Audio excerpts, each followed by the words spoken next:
Ammonia gas পরীক্ষাগারে যদি তৈরি করতে যাই তাহলে আমাদের সাধারণত তিনটি বিশেষ বস্তুর প্রয়োজন হবে: অ্যামোনিয়াম ক্লোরাইড, কলি চুন এবং পোড়া চুন। অ্যামোনিয়া ক্লোরাইড ও শুষ্ক কলি চুনের মিশ্রণকে উত্তপ্ত করলে অ্যামোনিয়া গ্যাস প্রস্তুত হয় বা অ্যামোনিয়া গ্যাস তৈরি হয়ে থাকে। আমরা সংকেতের দিকে যাচ্ছি না, লিখতে সংকেত অসুবিধা হয়। কলি চুনের পরিবর্তে শুষ্ক পোড়া চুন ব্যবহার করেও অ্যামোনিয়া প্রস্তুত করা যায় বা অ্যামোনিয়া গ্যাস তৈরি করা সম্ভব।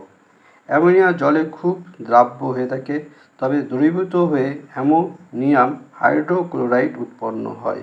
ঠিক আছে, তার সাথে সাথে দেখো, অ্যামোনিয়া যখন জলে দ্রবীভূত হবে তখন অ্যামোনিয়াকে কিন্তু জল বের করে নিম্নে অপসারণের দ্বারা সংগ্রহ করা সম্ভব হয়ে ওঠে না। অ্যামোনিয়া ক্ষারীয় পদার্থ। অ্যামোনিয়া গ্যাসে শুষ্ক করতে ক্ষার জাতীয় পদার্থ ক্যালসিয়াম অক্সাইড বা পোড়া চুন ব্যবহার করা হয়ে থাকে।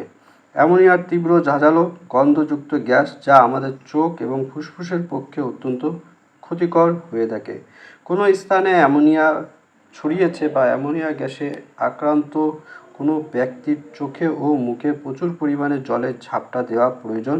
তারই সাথে সাথে নাকে ও মুখে জল ভেজা কোনো কাপড় বা রুমাল দিয়ে চাপা দিয়ে রাখলে সেই ব্যক্তির কিছুক্ষণের জন্য আরাম পেয়ে থাকে।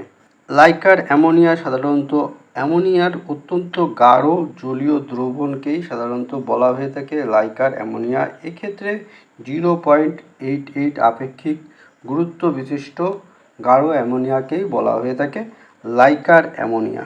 অ্যামোনিয়া বর্ণহীন তীব্র ঝাঁঝালো, যা বায়ু থেকে অনেক হালকা হয়ে থাকে।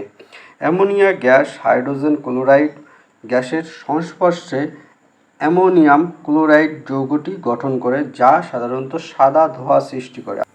অ্যামোনিয়া দাহ্য নয়, অর্থাৎ আগুন জ্বলে না, তাই দহনের সহায়কও নয়, কিন্তু অক্সিজেনের উপস্থিতিতে অ্যামোনিয়াকে দহন করা সম্ভব এবং অ্যামোনিয়া হালকা হলুদ বর্ণের শিখা তৈরি করবে সেই সময়। অর্থাৎ অক্সিজেনের সহায়তায় যদি অ্যামোনিয়া গ্যাসকে জ্বালানো যায় তাহলে হালকা হলুদ বর্ণের শিখা সৃষ্টি করবে এবং নাইট্রোজেন ও জলীয় বাষ্প উৎপন্ন হবে। এই অ্যামোনিয়া গ্যাস অপারেশন ক্ষেত্রে যে রোগীর অজ্ঞানে ব্যক্তিকে জ্ঞান ফেরাতে ব্যবহার করা হবে। অ্যামোনিয়ার দ্বারা গঠিত দুইটি সারের নাম হলো অ্যামোনিয়াম সালফেট এবং অ্যামোনিয়াম ফসফেট।